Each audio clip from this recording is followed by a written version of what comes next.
Hi everyone, Ron Crider reporting for duty once again today. Today is October the 9th, 2025.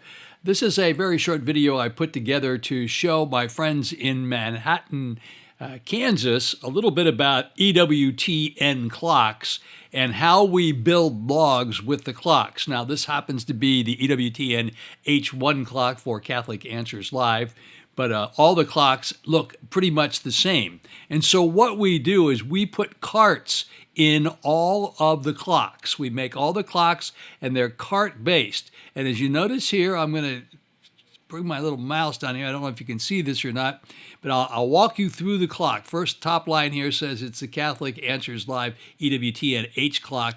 Then this SW5L, excuse me, the SW5L, that is what causes your audio to get on the air. Now, in this particular case, SW5L puts EWTN audio, their normal audio, on the air. That happens right at the @ sign, which is immediately at exactly the top of the hour, whatever hour you want it to play, it's going to start there. And if that's a CART, SW5L, and that particular CART means that we're using a switcher. You don't have to use a switcher. We can put something else in that CART to bring the volume up and down.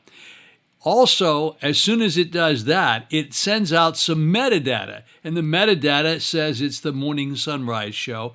And usually it will say what time the show is on or something about the radio station. Metadata is a very important part of broadcasting. It has to do with all of your businesses with the streaming, and it'll show up on your streaming and in this actual stream. And in some radio stations, it'll actually show up on car radios. But metadata is exceptionally important. I'll tell you more about metadata another time. Now, these are hard breaks. In the case of EWTN, all breaks are called hard breaks. A hard break means that they don't send a little trigger or anything to take the break. It happens at exactly 21 minutes past the hour. This is a 2-minute break at 21 past the hour. Regardless of what's going on in the air, your computer instantly will start playing the break. And it puts SW1 on the air. That's the Simian computer. And the first spot that will play is a 30A rotating CART. This happens to play, this 30A CART has a number of different things in it, another number of different underwritings, but this one plays more than any other 30-second CART plays in practically every break. 60A, again, is a very frequently playing CART, plays at just about every break. However, in that CART, there are a bunch of different spots. So let's just say it's going to play 30 times a day. The 30A is going to play 30 times a day. And if you have one spot in there, it will play 30 times.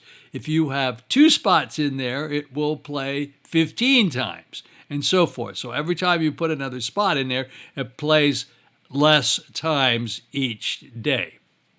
Okay, 60 is the same thing. It plays very frequently.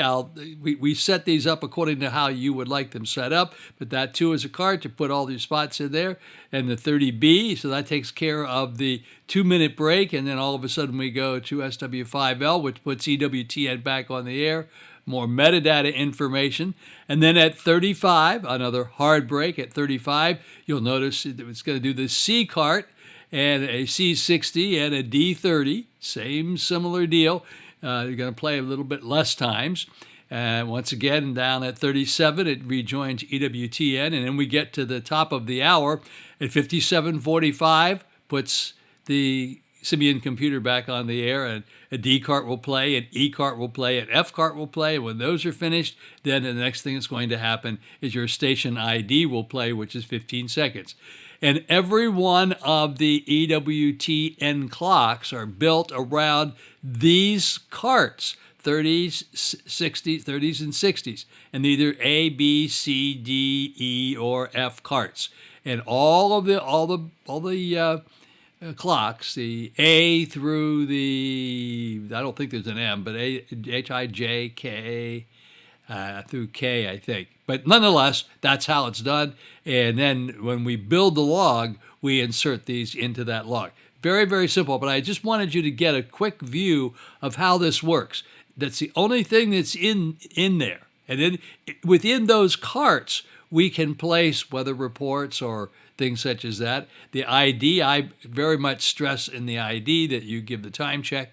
So in other words, it would give the call letters of the radio station plus the time check it will tell you exactly what time it is. You can also give the temperature as well.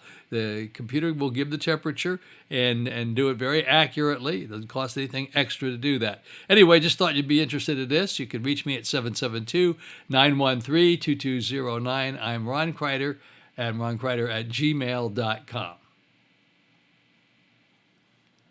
Thank you for watching, and have a really great day.